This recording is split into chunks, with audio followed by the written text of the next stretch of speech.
Good morning, and welcome to Super Bowl 50. That sounds good. And we're glad you're all here.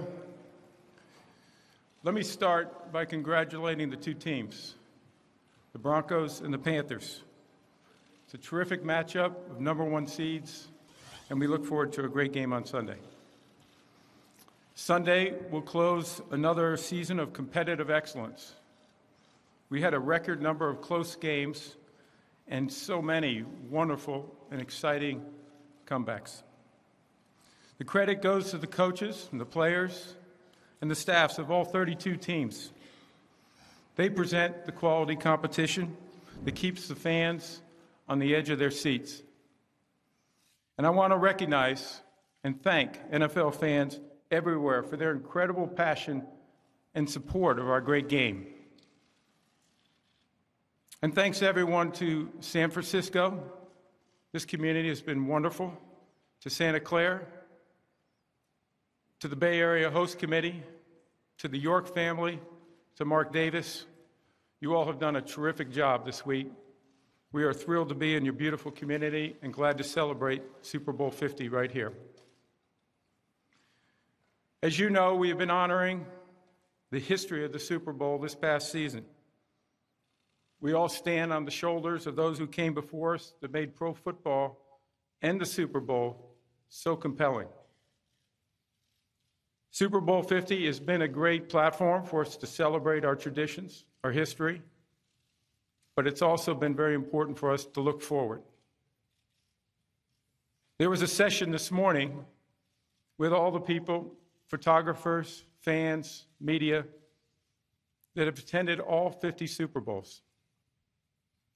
That included owner Norma Hunt, someone who's meant a great deal to our league and to me personally, including the late, great Lamar Hunt.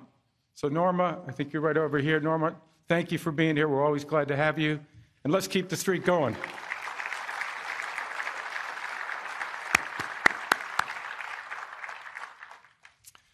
Looking ahead, the future is bright, but we have lots of work to do. Our agenda starts with focusing on growing and improving the game in every area. It always starts, and there is no higher priority than player safety. We will continue to look at rules and technology to protect our players.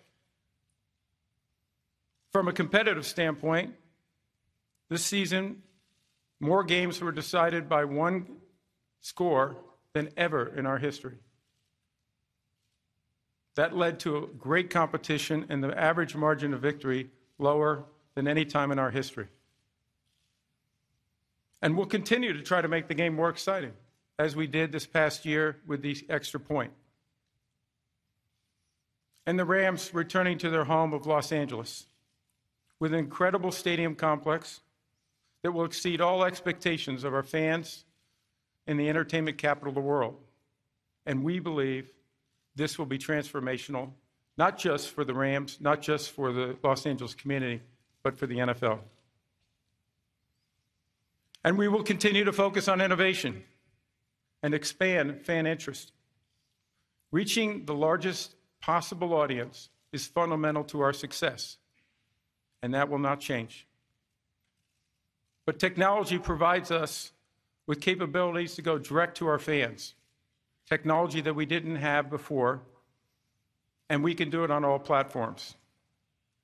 Our recent Thursday Night Football deal that we announced earlier this week describes and reflects exactly what we mean by a TriCast, a broadcast network broadcasting the game, the NFL network simulcasting, and being able to deliver and stream that same broadcast to technology and platforms all over the globe. Growing the game also means building our success internationally. Our games in London have been a tremendous success. We've already sold out all 3 games for 2016, which is for the 3rd consecutive years. And we will work hard to continue to expand our game on a global basis. A third key priority will be continuing to embrace our challenges and leadership responsibility. Tomorrow, we will be at Stanford Business School for a tech summit that focuses on the future of our game, the stadium and fan experience, and the future of our athletes. Over the past 2 days, we held a women's summit that was focused on how do we get young girls participating in sports so we can help mold, shape, and encourage leadership in the next generation of leadership.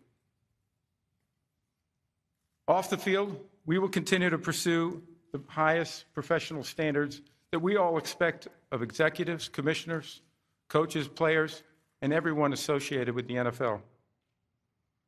This is exemplified by the Walter Payton Man of the Year Award. That will be announced tomorrow night in NFL Honors. And we have all three of this year's finalists here today. I believe they're right over here. Anquan Boldin, if you'd stand up, Eli Manning, and Benjamin Watson.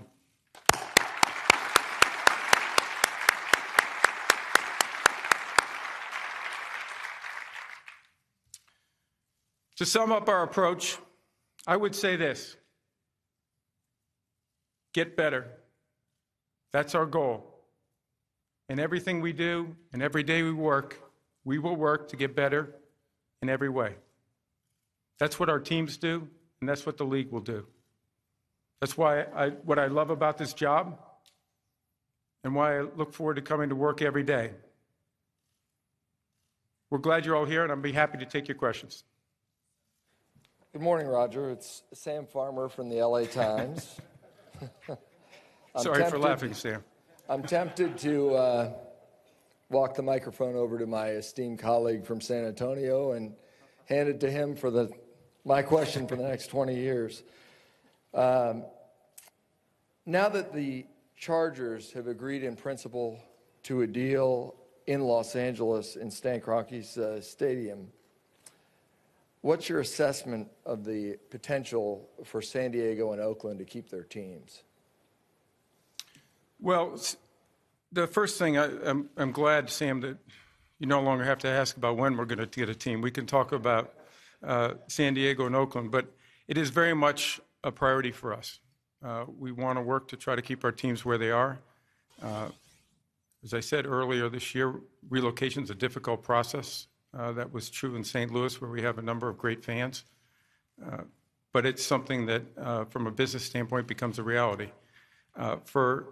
My issue with and my pledge to Dean Spanos, to Mark Davis, to the mayor of Oakland and the mayor of San Diego is to do everything possible we can to support them, to try to get the right kind of facilities long-term in both of those markets. Over the past year, we've seen each of those communities has expressed that they don't have proper facilities for the long term for their teams. They've also indicated that they have not been able to come up with the right solution. Our pledge is to try to help them get that done. I think it's great that Dean Spanos and his family said, we want to make this work in San Diego. They have an incredibly attractive option in Los Angeles, but they decided we're going to go and try to make this work in San Diego, and we will do everything we can to support that. The same is true for Mark Davis. Mark Davis has a lot of options. The league supports both of these teams, but we're working very hard with not only the teams, but the communities to try to find a solution that works for everybody. This has to work for the communities, and it has to work for the teams long term. Commissioner, yes. John Suckler from ESPN Deportes. It's been 10 years since the league has been back to Mexico City. The fan base, as you know, is huge in Mexico. Largest attendance in history. Today, there's thousands of Mexican NFL fans waiting to see if Commissioner Goodell can have some good news of what is the plan of the NFL for Mexico in the upcoming season. Well, John, I know I've disappointed you over the last 10 years, but today I'm not. So we are coming back to Mexico next season. We're excited. We will have a game on November 21st between the Raiders and the Texans.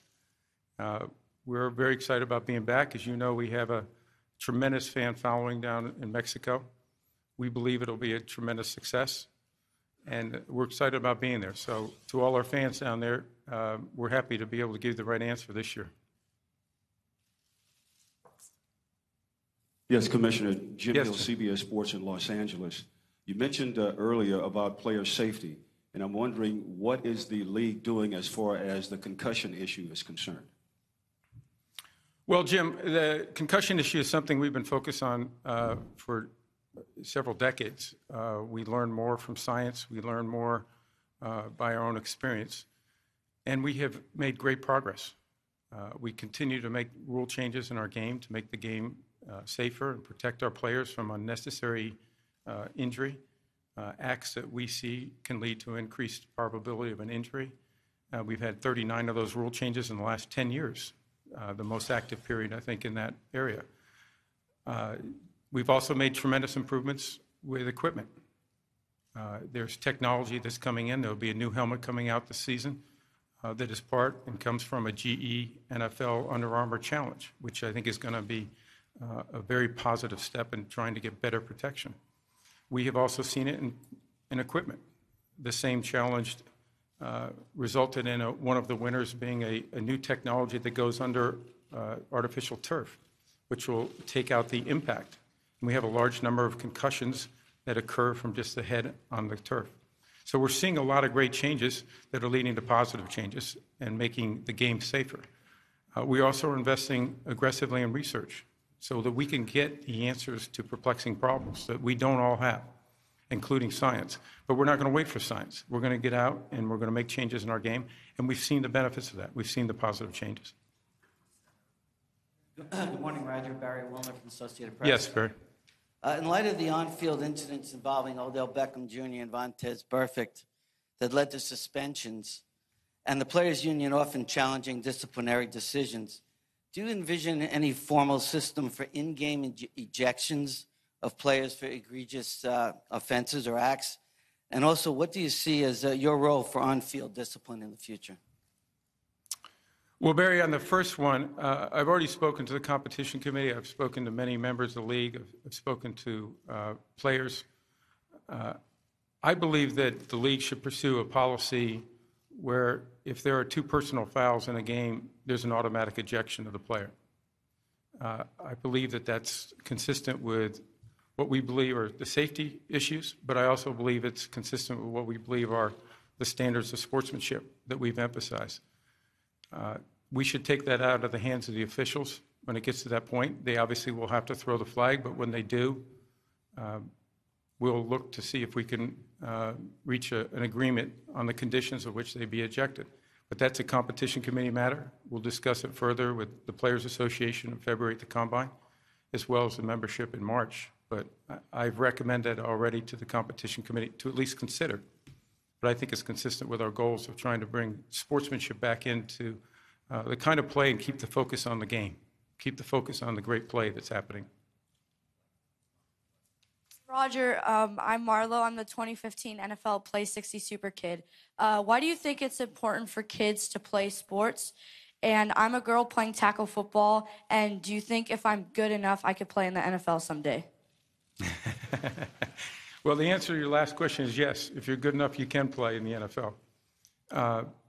I believe sports are incredibly important. I speak from a personal standpoint, and I spoke about this yesterday at our Women's Summit. The values that you get from playing sports, what you learn about yourself, what you learn about interacting with others, about teamwork, about discipline, about getting knocked down and being able to pick yourself up, about perseverance, because those are values that are going to take you well beyond sports. Whether you become a professional athlete or not, I believe those values will help you in life. And I rely on them every day in my job. I think you'll rely on the same kind of values. So I'm glad you're playing football, but I'm also I'm glad you're getting those values that will help you no matter what your career. Yes. Commissioner Neil Reynolds from Sky Sports in the UK.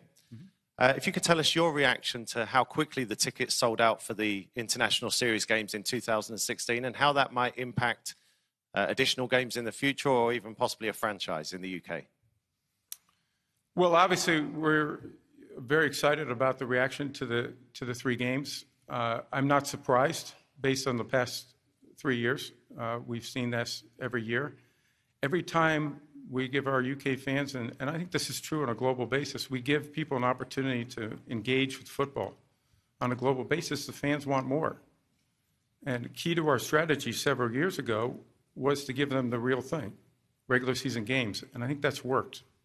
I think fans have appreciated that. Every year I go back to London, I see the fans are more sophisticated. They understand the game more. They're following it more. We expect a big audience will be in the UK watching the Super Bowl on Sunday, Monday morning, I think their time. But that's exciting for us. We are considering playing more games in the UK. It's a balancing act with our schedule. As you know, we're playing in 2 different stadiums this year, so that gives us a little bit more flexibility in how we do that.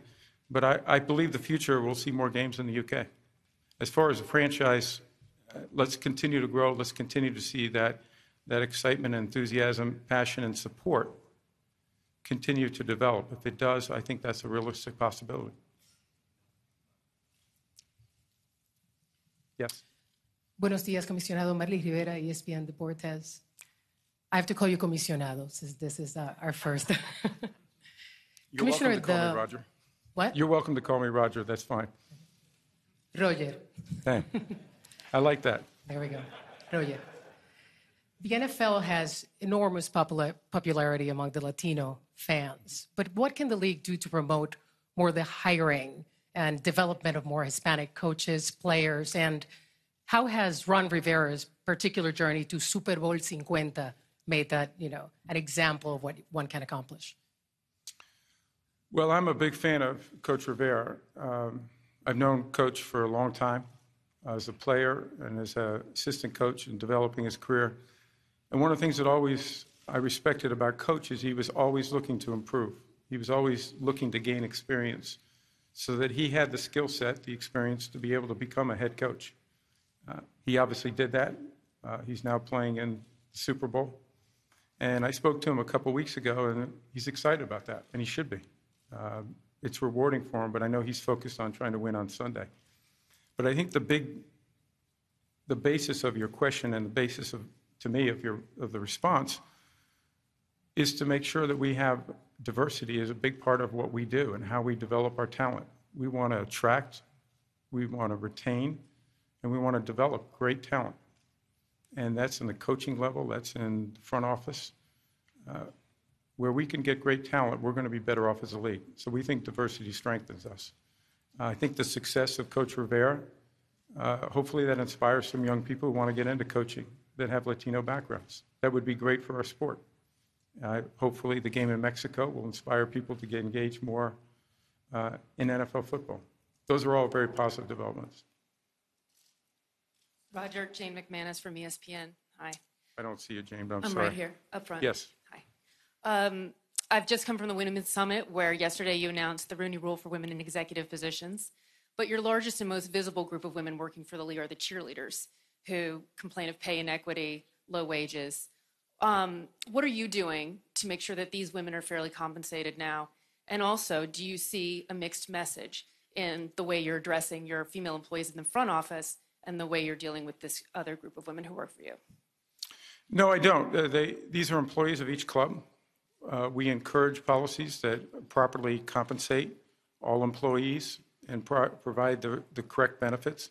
A number of our clubs have obviously been focused on this and trying to address that. We have discussed this with our clubs over the last several years. It's not a new issue for us. It's something that we think should be done so that everyone's compensated fairly. And I think the cheerleaders perform a very valuable function for us. They're very, very active in the communities. I respect what they do. They do a lot of charitable work, and they're passionate about our game. So I think they should be properly compensated, and I am encouraging our clubs and discussing that with our clubs on a regular basis. Commissioner, I'm Jason Winnick of Dallas Sports Source. Yes, Jason. As you mentioned earlier, the NFL tomorrow hosts its first and future technology startup competition, in effect a one-day innovation lab. With innovation as one of your strongest priorities, can you envision the league spearheading in-house innovation labs in major tech centers like New York, Los Angeles, the San Francisco Bay Area, even London and Dallas, to further push the league's technology efforts into the untapped area where innovation can truly occur? Well, Jason, if I understand your question correctly, I don't believe that we're going to try to do all the innovation ourselves.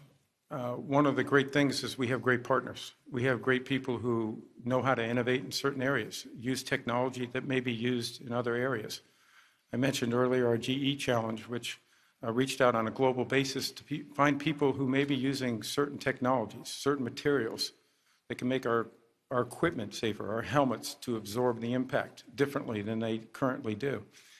If we can use that technology that may be used in a different area in our game, we benefit from that. So we want to innovate by making sure that we're reaching out to the best innovators in the world, people who know how to use technology, people that can adapt the technology to our game. We'll certainly work with them or encourage them. But I think that's what makes the NFL special, is that we constantly try to improve and we get the best people in the world to help us do that. Yes. Hey, Roger. Tom Curran from Hey, Tom. Comcast Sportsnet New England. How are you? Good. How you doing? Good. Earlier this week, you said during your, quote, spot checks that no violations of the PSI rule were found. What actually constitutes a violation now? Did you find anything under 12.5? And in the spirit of getting better, doesn't this whole thing demand some transparency in terms of what the numbers were and what the standards will be going forward? Thanks. Sure. Tom, a couple of things. One is, at the beginning of the season, we made changes to our protocols of how we were going to manage the footballs. That's how they were going to be managed from the moment they were taken into the stadium to right after the game. We have implemented that. As part of that, and it happens in most of our game operations areas, we conduct random checks. We make sure the clubs understand that we will look at that type of procedure and make sure there are no violations of that. We did that on a very limited basis. But we don't disclose all the specifics on that because it's meant as a deterrent. If you tell everybody how many times you're checking and which games you're checking, it's not much of a deterrent. It's a deterrent when they think that game may be being checked. It's also important that the data that was collected on that was not data for research. It was data that was collected just to see if there was a violation. Our people never found a violation. There was never an accusation of a violation by any other club. And so we're comfortable that this policy, this rule was followed by our clubs. And we do this across the board on our game operations. There are many areas of our game operations that requires that type of thing. But second of all, we did a great deal of research, scientific analysis last year. That was part of the appeal hearing. There was Ted Wells' report where he went and got independent people to study this type of issue. So the intent of what we were doing was not a research project. It was to make sure that our policies were followed just as we do in other areas of our game operations. Yes. Roger, Tom Pellicero, USA Today. In looking back at a media release a few days after the AFC Championship game a year ago, there were a lot of details given about the investigation being jointly led by Ted Wells and Jeff Pash. Nearly 40 interviews had been conducted, that you had hired an investigatory firm. There were also a lot of details given in the Mueller report and in the previous Ted Wells investigation into the Dolphins. I'm curious, in light of the allegations against Peyton Manning and several other players, what details on that investigation you can share, and if there aren't any details, why the league isn't pursuing that matter with perhaps the same public gusto? Well, Tom, we are. We take every allegation of violations of our policies, our procedures, particularly when it relates to safety, very seriously. When these allegations first came up, we immediately began our own investigation. We were clear of making sure that we were working with the other sports that would be involved, with the WADA, World Anti-Doping Association, to make sure that we were getting all the pertinent information. We will work with law enforcement if they're involved, but we will also continue our own investigations and working cooperatively with everyone to make sure that we're taking this seriously, that we find out the conclusions. When we find out the facts, we'll share them as we have in the past. We will want to make sure that we're transparent. We do not have an independent investigation going on at this point, other than working with the other leagues and with WADA. If we feel that that's necessary at some point, we may do that. At this point, we don't. Roger, far left. Jim Thomas, St. Louis Post-Dispatch. Hey, Jim. Yep. And now the Sam Farmer of the Midwest. Two-part question for you, Roger. First off, simply, does St. Louis have an NFL future? And secondly, given Stan Kroenke's reluctance to meet with the task force in St. Louis to the point where even Eric Grubman said the league was negotiating the financial term sheet for the stadium, how can the league say that the Rams met the relocation guidelines?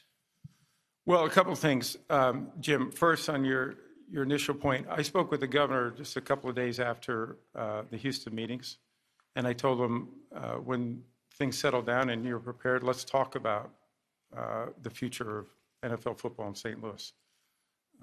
We have a tremendous number of fans there, as you know. It's a great community, and if there's something that can be worked out and something that we could develop a stadium that would allow a team to be successful there, that's something that we should consider. And I told him that. On your second question, negotiations, and I did this for the league for many years, as you know. Frequently, we would negotiate on behalf of ownership a stadium arrangement. We have a great deal of experience in it. We also have different clubs that take different approaches. Owners don't always get involved with task forces or with public officials. There was a process in St. Louis which was detailed in their lease and was required. They went through that in excruciating detail. In fact, in several cases, there were changes to that process. There was an acknowledgement that the current facilities were not suitable long-term for an NFL team. There were also acknowledgements that they didn't get solutions that would allow that to occur, Jim. So that's ultimately a judgment that's made by the 32 clubs. Clearly, the 32 clubs made that judgment that they met the relocation guidelines. And part of that also is the kind of project that you have in the market that you're going, which obviously was attractive from an ownership standpoint also. The same was true for Oakland and San Diego. I think the ownership, by giving an option to San Diego and Oakland, made the same determination that if they do meet the relocation guidelines. The fortunate thing is both the ownership of the Chargers and the Raiders are trying to get something done in their current market. Roger, Jeff Legwold, Yes, sir. ESPN.com. Given that medical marijuana or recreational marijuana is legal in many states, including Colorado, do you foresee any adjustment to that policy or any review of that part of the drug policy? We always review our drug policy. That is something that our medical professionals do on a regular basis. We have had discussions with them in the past about that, not recently. They have opposed that. We are not restricted, obviously, by the state laws. It's an NFL policy, and we believe it's the correct policy for now, in the best interest of our players and the long-term health of our players. I don't foresee a change in that, clearly in the short term, but we'll continue to be in touch with our medical personnel. If that changes, we'll discuss it. Roger, Tony Grossi from ESPN Cleveland. Hi, Tony. Cleveland Browns receiver Josh Gordon recently applied for reinstatement from an indefinite suspension. He marked his one-year anniversary this week. We know the process according to the policy, but can you give any details on timetable, what's next, and whether you will be the one to make the final judgment on whether he plays in 2016? Tony, a lot of things are going on right now. We did get the letter from Josh. The process is that we'll go back and we'll look at how he's conducted himself over the last several months, what he's done to make sure it's consistent with the terms of his suspension. And at some stage, we'll have a report on that, and I will engage with our people to understand where he is, where he's been, but most importantly, it's where he's going. When these things happen, it's about trying to avoid them in the future. Our number one issue here is to prevent these things from happening.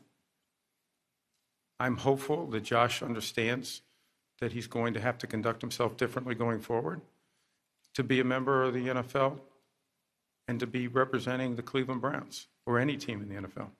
So our job is to try to get people to understand that, try to make sure that they live by the policies that we have, and ensure that this is what all of us in the league want, but also I think our fans want. Our fans want players playing by the same rules. Right in the middle, Roger. Mike Garofalo, Fox Sports. We spent the better part of the last 2 years talking about commissioner discipline for all field incidents, the need to investigate. You've made those changes. Johnny Manziel's situation recently, your office has said you're aware, you are investigating. My first question is, what do you know about that situation, some of the claims that were made? But also, this is starting to take on a different tone with his father saying that if he doesn't get help, he's concerned for him. Does this situation make you want to say we need to do more to help these players, not just discipline and investigate, but also to help these players such as Johnny and some of the other guys that have these situations? Well, I've said this many times over the last year. There's a tremendous amount of focus, and I understand it, from the public, from the media, on discipline. But that's a small part of our personal conduct policy. Our personal conduct policy is to try to prevent these incidents from happening. So we've invested in education. We've gone through tremendous education with everybody in the NFL. That includes the commissioner.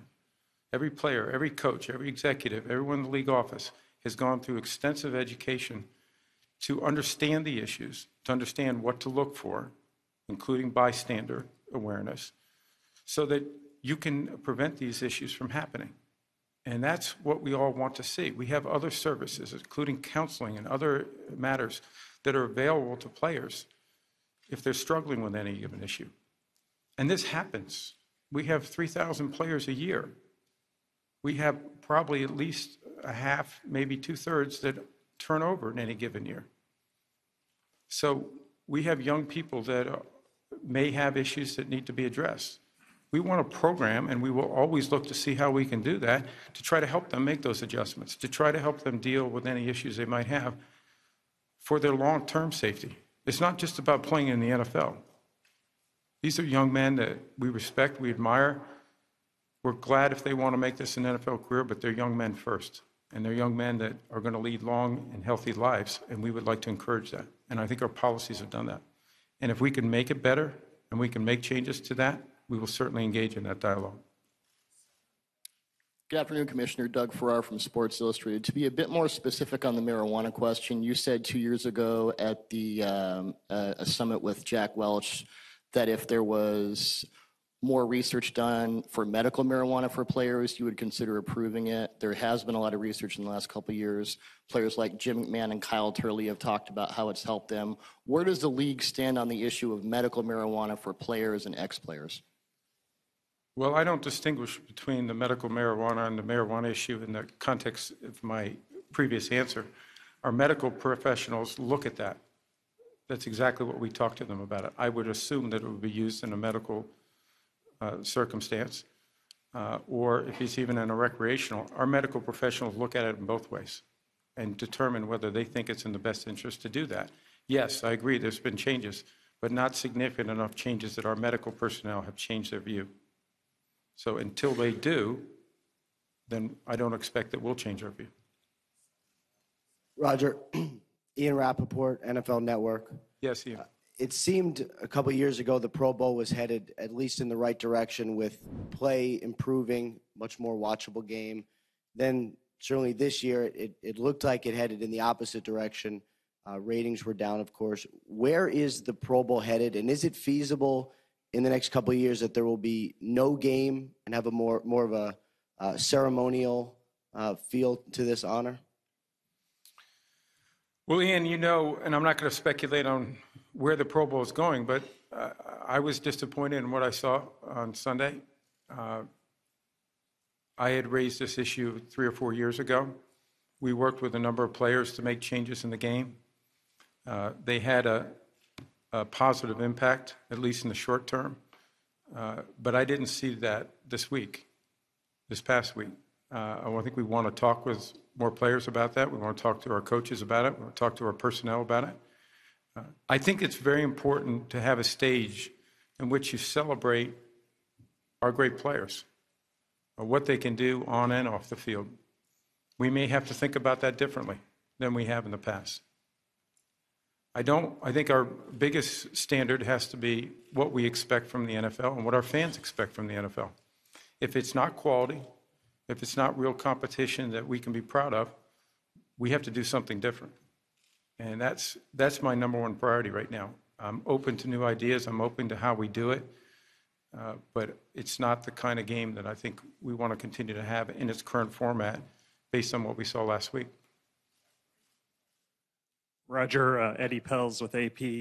I'm sure you're familiar that there have been a lot of debates, litigation, things like that about day game fantasy football issues. Yes.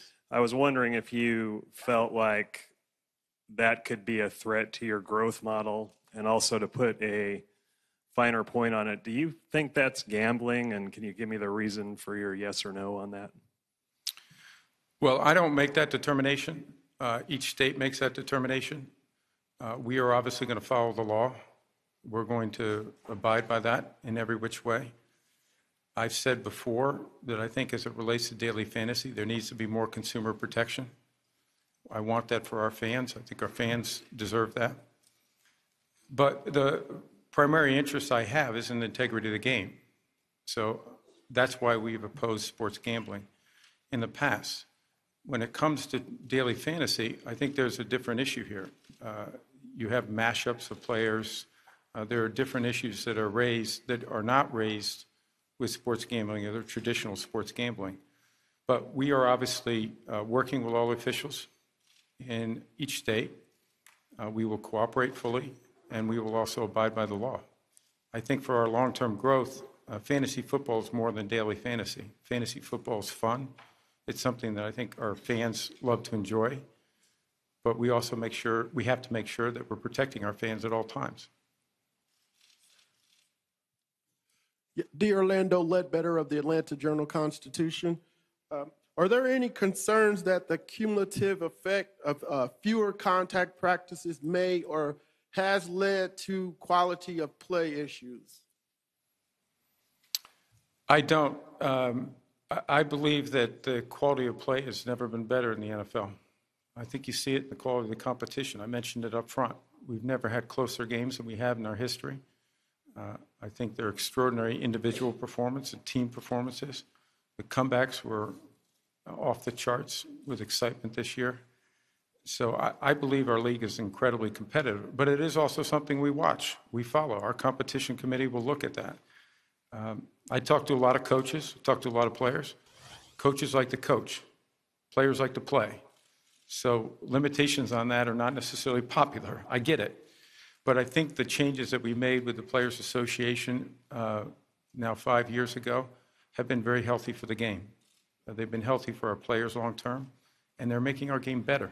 So I believe that we can make our game more exciting and we can protect our players. And I think that's a fundamental change, which has been quite positive. Roger, Mark Maskey from the Washington Mark. Post. DeMaurice Smith said yesterday he's cautiously optimistic about completing a deal on changes to the system of player discipline and your role in it. Do you believe that such a deal could be coming in the foreseeable future? And what is the middle ground between the union seeking third-party arbitration under the personal conduct policy and integrity of the game rules and your previous statements that you weren't willing to have third-party arbitration there? Well, Mark, one thing I know is not to negotiate in front of 5,000 people who don't have a say in it. So I think what we will do is make sure that we continue the dialogue with the Players Association. That's where these discussions belong. I said we're open to changes in the way we do discipline, but we negotiated for a system in 2011. It was a system that was quite similar for decades prior to that, and collective bargaining prior to that is almost exactly the same when it comes to protecting the integrity of the game and the commissioner's authority. I am certainly open to that. The chairman of the CEC, John Mayer, is over here. We'll continue the dialogue. If we can find changes that we can improve that process, we will do that. And we have done that. We did it a year ago with our drug program. And I think there were very positive changes. We'll continue to have that dialogue with the union. I think I'll go back to one other thing. When we put our personal conduct policy, which had a lot of input from our Players Association, as you know, they're also challenging that. We understand that. And we've had a tremendous focus in recent months on the personal conduct policy. But it is working. We've had a 40% reduction in player arrests just through the 2015 calendar year. 40%. Our arrest rates for our players are far below the average for males of that age. And it reflects to me on the quality of our players off the field. They're great young men. There's a lot of attention when people violate the rules. We don't put as much attention on the finalists of the Men of the Year. That's what we're trying to do. But if we can find a better system, I'm all for it. Hey, Roger. Gary Myers, New York Daily News. Yes, Gary. Roger, in the Tom Brady case, when U.S. District Court Judge Richard Berman ruled in favor of the union and Brady, the league felt that that infringed on the commissioner powers as outlined in the CBA. When the NFL's appeal of Berman's decision is argued next month, if the league should happen to win the appeal, is it your intention to reinstate Tom Brady's 4-game suspension? Gary, I've said this to you before, and I've said it publicly many times, that this is not an individual player issue. This is about the rights that we negotiated in our collective bargaining agreement. We think they're very clear. We think they're important to the league going forward. And we disagree with the district judge's decision. We are appealing that, which is part of the legal process. I am not focused on it right now. I'm not going to speculate what we're going to do depending on the outcome. We'll let the outcome be dictated by the appeals court. When it happens, we'll deal with it then. Roger, Paul Kuharski from ESPN.com and The Zone in Nashville. In March, after Amy Adams Strunk became controlling owner of the Titans, you said you wanted to ensure the team is under the proper ownership structure. What is the structure issue? What progress has been made on it? And when can we expect a resolution? Well, we have ownership policies. Ownership policies are lengthy, but essentially they require a single owner to represent the club locally, but also at the league level. We work on the basis of 32 individual owners, each having a vote. And when league matters come up, whatever they may be, we work on a vote of 24 of the 32. It's a very important principle to owners and their partners. They want to know who their partner is. They want to know that they're responsible for how the team is operated locally. And they want to know that their partner's sitting at the table when they're making difficult decisions. So we will try to encourage our policies to encourage that type of behavior. We have to continue to work with the Tennessee Ownership Group to see how that's going to conform with our policies. We'll be meeting with our Finance Committee in the next few weeks. That's a subject that will be discussed. Roger, Bart Hubbock with the New York Post. Yes, Bart. Just this past season, 7 high school football players died from injuries suffered in games or in practice, and that included 3 in 1 week. In light of that, do you still feel comfortable encouraging parents of teens and preteens to play tackle football through initiatives like USA Football and Play 60? Bart, I do. Listen, anytime you have circumstances where there's loss of life, that's tragic.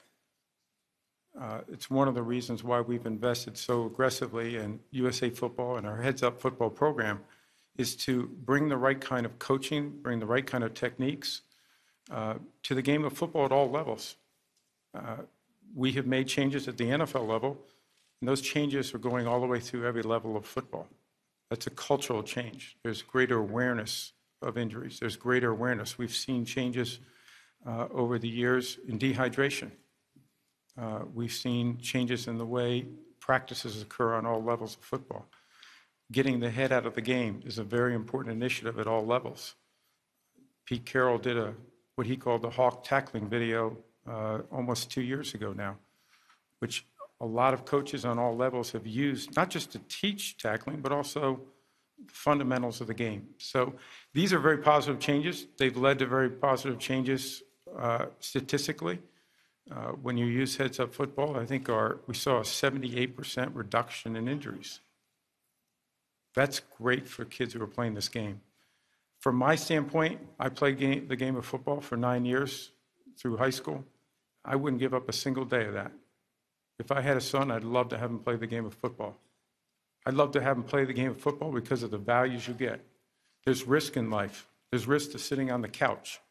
What we want to do is get people active. I want them to experience the game of football because the game of football will teach you the values that I discussed with Marla, I think it was, just earlier today. The discipline, the teamwork, the perseverance. Those are values and those are skills that will lead you through life. And I believe football is the best to teach that. Hi, Roger. Michael David Smith with Pro Football Talk. Calvin Johnson is expected to retire this year and walk away from millions of dollars at the age of 30. Last year, several players retired in their 20s, including Chris Borland in his early 20s. What does it say to you about the state of the NFL that so many players are walking away so young? Well, I disagree with the premise of your question to start with. You're taking those issues and you're combining them. I think each individual player makes his own individual decision about how long they play the game, who they play for, under what conditions they play. Those are individual decisions that we respect, and they're made for different reasons. We will continue to support our players. We'll continue to help them in those decision-making process. But I don't see so many people walking away from the game. I don't agree with that. I see great athletes playing this game and loving to play this game. I talk to players all the time who say, I hope I can play forever. They can't. That's not possible. But the guys love this game. They're passionate about this game. And if you lose that passion, maybe it is time to move on. And that happens in life. I don't know what Calvin Johnson is balancing. He's a great player and a great young man. And whatever it is, I support him. Whatever it is, if I can do something to help him, even if it's in his next phase of life, I do that too.